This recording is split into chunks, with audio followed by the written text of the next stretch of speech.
Bonjour à tous, aujourd'hui nous avons l'immense privilège et honneur d'être présents à la première mondiale de l'Afterwork au Morito Habana, organisée par Fleuret Consulting, et nous allons pouvoir en fait tout de suite enchaîner sur la présentation de l'organisation avec donc Marie Fleuret qui organise ce soir donc l'Afterwork.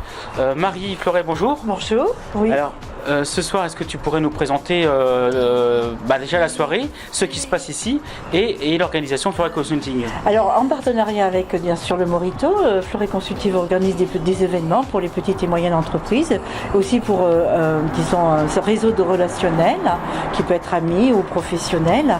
Et ça sera donc un mercredi par mois où on peut venir du 18h-20h.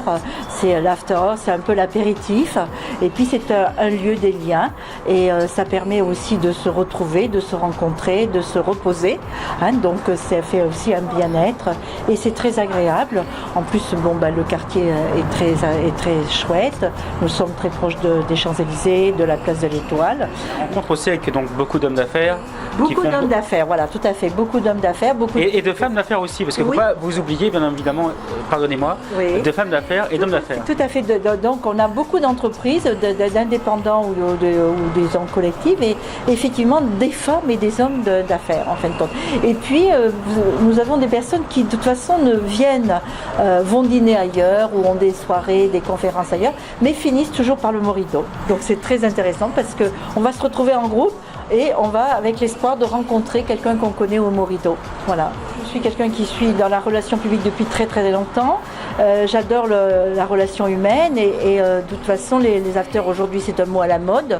On en trouve partout, ça se réalise un peu dans tout et c'est très bien pour le Morito qui se remet un peu aussi à l'ordre du jour, qui est là depuis très longtemps.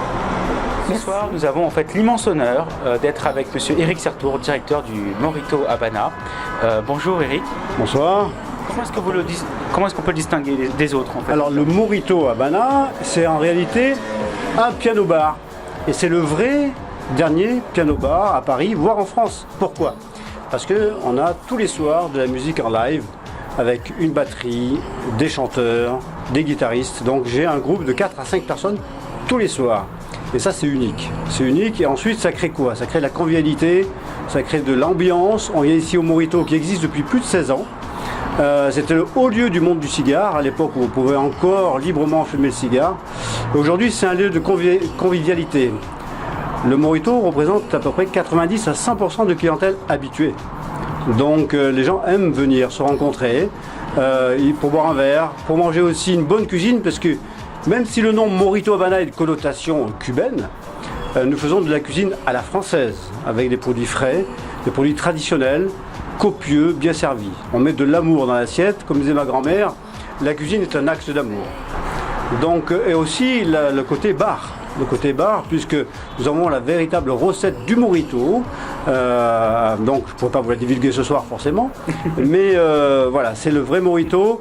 Et également le déjeuner aussi, qui est une opération intéressante. On fait des formules à 24 et 29 euros, où on joue à la fois aussi sur la tradition de la cuisine, mais aussi sur la rapidité. Pour nos amis hommes d'affaires qui ont 3 quarts d'heure, 1 heure pour déjeuner, on sait faire. On fait à la fois de la haute couture, mais on sait faire aussi de la carte. Voilà, donc le Morito c'est tout cela, c'est un ensemble, on aime venir se rencontrer. Et on a voulu développer avec Marie ce côté afterwork, à la sortie du bureau, où on puisse venir à la sortie de cette journée de travail, se détendre autour d'un verre de Morito, d'un verre de vin, et également aussi avec une assiette de charcuterie, de fromage, tout ça dans la convivialité, dans l'amour et dans le partage. Donc voilà, bienvenue au Morito Habana, nous sommes ouverts tous les jours, fermés le dimanche, et on vous attend. Merci. Alors, on peut aussi rajouter, est-ce que vous avez un site internet? Nous avons un site internet, oui, moritohabana.com, également un Facebook sur le même nom. Très bien, écoutez, merci beaucoup Eric, merci pour votre accueil, et on vous donne rendez-vous au Morito Habana, donc rue de Presbourg. Quel numéro? Au 19, alors nous sommes entre l'avenue Foch et l'avenue de la Grande Armée, et nous avons aussi un service voiturier. Voilà, merci à tous et merci Eric, à très bientôt. Bonne soirée. Alors, nous allons enchaîner tout de suite parce que nous avons un entrepreneur qui s'appelle Guillaume et qui va nous parler de ce qu'il fait. Donc bonjour Guillaume. Bonjour, d'abord je voulais remercier Marie pour cette invitation très cordiale et dans ce lieu magnifique à côté de l'Étoile à Paris. Et donc moi je suis en fait entrepreneur, nous sommes une entreprise familiale depuis 1963 et nous sommes basés à Boulogne-Billancourt, nous sévissons dans le nettoyage industriel et la société s'appelle lesratonlaveurs.com. Et nous sommes spécialisés dans tout type de nettoyage en milieu sensible, agroalimentaire ou type hospitalier, ainsi dans du nettoyage plus classique de bureaux et de locaux commerciaux et industriels. Et alors, ce qui me plaît beaucoup ce soir, c'est l'ambiance détendue, le côté raisonnable de l'endroit. En gros, c'est le côté sympa. Oui, le côté simple de l'endroit qui me plaît beaucoup. Et de rencontrer aussi d'autres entrepreneurs comme moi ou d'autres personnes qui sont ici par tradition et qui connaissent bien l'endroit. Est-ce que vous auriez un message pour tous les jeunes qui veulent entreprendre? Parce qu'en France, c'est vrai que c'est compliqué. Est-ce que vous pourriez leur passer un message? Voilà. Qu'est-ce que vous pourrez leur conseiller aujourd'hui en France pour entreprendre? Le message il est très simple, il est de jamais lâcher, de persévérer et d'aller jusqu'au bout de son ambition et de ses rêves. Écoutez, merci Guillaume, merci pour votre témoignage. On enchaîne tout de suite avec monsieur Philippe Lavenu. Bonsoir Philippe. Bonsoir. Alors, ce soir vous êtes venu donc au Morito Habana, pour quelle raison? Pour la première fois, parce qu'il y avait des amis qui venaient. On m'a dit c'est sympa comme ambiance, ça change un petit peu de ce que je fais d'habitude. Alors qu'est-ce que vous faites? Récemment, je m'occupais d'un gros groupe immobilier qui est pas loin d'ici, là, le groupe Publicisme. Je suis un intervenant pour le compte d'une société qui édite le code civil et qui travaille donc dans l'immobilier. Je forme tous les gens de l'immobilier, c'est-à-dire je leur essaye de leur vendre mon expérience. Est-ce que vous avez quelque chose à rajouter pour les jeunes entrepreneurs? Les jeunes entrepreneurs, c'est simple, il faut se prendre en main. Le diplôme ne fait pas tout. Le destin nous donne les cartes, ben jouez-les. Celui qui travaille réussit, c'est ce que j'ai appris dans ma vie, c'est ce que tous mes grands patrons m'ont dit, et je crois que c'est pas tout à fait faux. Très bien, écoutez, merci beaucoup monsieur Lavenu. Jocelyne Imarijean. Bonsoir Jocelyne. Bonsoir. Alors, est-ce que tu peux nous dire ce que tu es venu faire ici? Parce que c'est à la première donc de l'Afterwork de Fleuret Consulting. Est-ce que tu peux nous dire ce que tu es venu faire ici? Eh bien, je suis venue parce que j'ai été invitée par une vieille amie que j'ai perdue de vue pendant un certain temps et on s'est retrouvés avec grand plaisir. Et comme elle organisait cette soirée, c'est avec joie que j'ai pu venir ici pour rencontrer des amis et voir d'autres personnes. Et on a retrouvé des gens que je n'avais pas vus depuis longtemps. D'où est-ce que tu viens, Jocelyne? Moi, je viens de la banlieue sud, je viens de Vitry, où j'ai des salles de réception, mais qui sont complètement différentes. Et nous ne sommes malheureusement pas dans Paris. Et je crois que c'est important, effectivement, d'être au Morito, et voilà, pour voir d'autres amis. Alors, quel est ton métier particulièrement? Aujourd'hui, mon métier, c'est d'organiser des soirées. J'ai des salles de réception. J'ai transformé une usine en salle de réception où nous faisons des mariages, des baptêmes et puis beaucoup de réunions professionnelles ou amicales aussi, mais dans des grandes salles. Puisque la plus petite fait 100 personnes, les autres 220 et la troisième 300 personnes. Donc on est vraiment dans des grandes salles. Vous pourrez donner un message aux jeunes entrepreneurs. Qu'est-ce qui ferait, qu'est-ce que tu pourrais donner comme motivation à tous les jeunes entrepreneurs? Parce qu'en France, beaucoup sont, ont beaucoup de difficultés, ils n'ont pas de motivation. Est-ce que tu pourrais leur donner un message particulier à tous les jeunes? Je crois que le message particulier, c'est bosser. Parce qu'aujourd'hui, ayez envie, faites quelque chose et prenez-vous par la main parce qu'aujourd'hui, les jeunes attendent qu'on leur apporte tout cuit. Ils sortent de l'école, ils s'imaginent qu'on doit leur donner des salaires délirants. Non, on a tous commencé. Moi, j'ai commencé dans différents métiers où même les femmes n'existaient pas à l'époque puisque dans la banque, un jour, il y a eu une fusion des banques et mon patron m'a dit « Mais Jocelyne, qu'est-ce que je vais faire de vous? Je peux quand même pas vous nommer directeur de banque. » C'était pas convenable.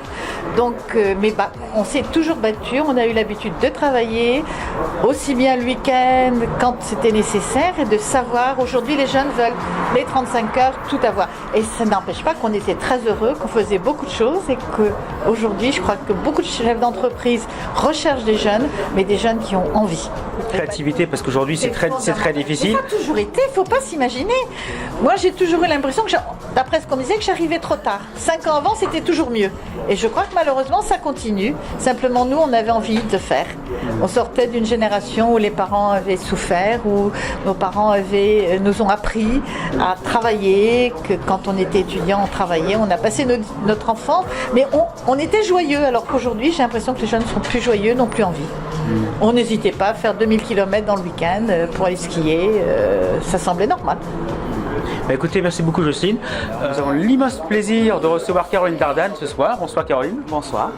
Alors, est-ce que vous pouvez vous présenter? Qu'est-ce que vous faites comme profession? Depuis moins d'1 an, j'ai créé ma société pour être consultante en housekeeping, c'est-à-dire s'occuper des étages et optimiser le service des étages en freelance.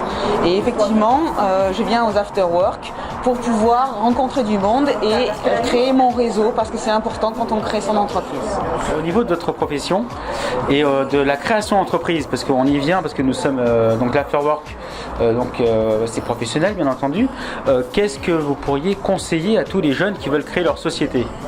Alors comme moi sans doute, ils sont de très bons opérationnels, mais tout ce qui est montage de société, tout ce qui est impératif de connaissances, les plusieurs casquettes comme on dit du chef d'entreprise, il est très important de se faire accompagner. On a énormément de pépinières, d'incubateurs, il faut se renseigner et adhérer à celle qui vous correspond le mieux et qui sera là pour vous suivre et vous former avec des ateliers pour tout ce qui est juridique, pour tout ce qui est comptabilité, et comme ça vous serez accompagné et vous pourrez mettre en valeur votre expérience opérationnelle. Alors, est-ce que dans Paris, vous avez forcément des contacts maintenant? Vous avez pu avoir des contacts dans les hôtels? Vous avez un site internet qui va être bientôt ouvert, parce qu'il n'est pas, d'après mes sources, sûr, il n'est pas encore activé. Est-ce que vous pouvez donner la future adresse et donner peut-être, je ne sais pas, vous avez un carnet d'adresse assez impressionnant? Alors, il n'est pas encore tout à fait impressionnant. Comme tout début d'entreprise, il faut effectivement créer son réseau, et c'est pour ça qu'on va à ce genre de réunion after work qui est très important pour créer du lien et échanger sur nos capacités. Et effectivement, j'ai un site qui va bientôt être publié, solutionhousekeeping.com, et nous pourrons effectivement, grâce à ce biais, échanger avec l'onglet contact sur vos problématiques d'hôtelier et votre volonté d'optimiser ce qui est le cœur de notre métier, c'est-à-dire le service. Ce soir, nous avons l'immense plaisir et honneur de recevoir monsieur Jean-François Guido, qui est un habitué donc du Morito Habana Club, qui donc est là ce soir. Bonsoir Jean-François. Bonsoir. Alors, vous êtes un habitué du club? Oh oui, depuis plus de 15 ans, oui. Au moins 2 fois par semaine. Alors, vous connaissez très bien Eric Certeau, un de nos amis? Bien sûr, Eric, Pascal Devois, le propriétaire. Donc c'est un endroit fantastique, c'est un endroit où tout le monde se parle, on se connaît, on se connaît pas. C'est un vrai club. Alors, quand vous venez ici, quel est votre objectif? Être avec des amis? Eh bien, j'ai un travail qui est assez éreintant, donc je viens me changer les idées, parler d'autre chose que de business et rencontrer des gens, parce qu'en fait c'est un vrai club. Quand je dis club, c'est 70% des gens qui viennent ici sont des habitués et c'est fantastique. C'est une petite famille. Alors, quelle est votre profession? Je suis conseiller en gestion de patrimoine de fortune. Et du coup, vous avez un portefeuille client? Exactement, j'en retrouve ici d'ailleurs, que je croise de temps en temps. On travaille dans l'immobilier et également dans la partie ludique, comme un peu ici, c'est-à-dire on a une société qui s'appelle Château Vignoble et Héritage, et on propose donc à des particuliers des parts viticoles, et au lieu de servir comme un codévie des intérêts, on sert des bouteilles. Ah, mais c'est ce que la France peut offrir le mieux. Voilà. Est-ce que vous avez un site internet peut-être? Oui, tout à fait, c'est cvh.com, donc c'est château, vous tapez sur internet Château Vignoble et Héritage, vous tombez sur notre site, tout est expliqué. Actuellement, on propose des parts viticoles du château Kirwan, 3e grand cru classé Margaux. On est les seuls en France à proposer du très haut de gamme. Très bien. Et alors, une question professionnelle. Oui. Qu'est-ce que vous pourriez conseiller aux jeunes entrepreneurs? Parce qu'il y en a beaucoup qui hésitent pour créer leur propre entreprise. Et c'est vrai qu'en France, c'est assez compliqué. Est-ce que vous pourriez leur donner, qu'est-ce que vous pourriez conseiller aux jeunes? Je sais que c'est compliqué, mais bon, je crois que moi j'ai fait au départ, je suis parti de rien. Et il faut travailler, avoir confiance en soi. Et quand on travaille, c'est comme quand on pioche dans une montagne, un jour ou l'autre, on trouve la perle. Ah, ça. Jean-François Guido, merci beaucoup.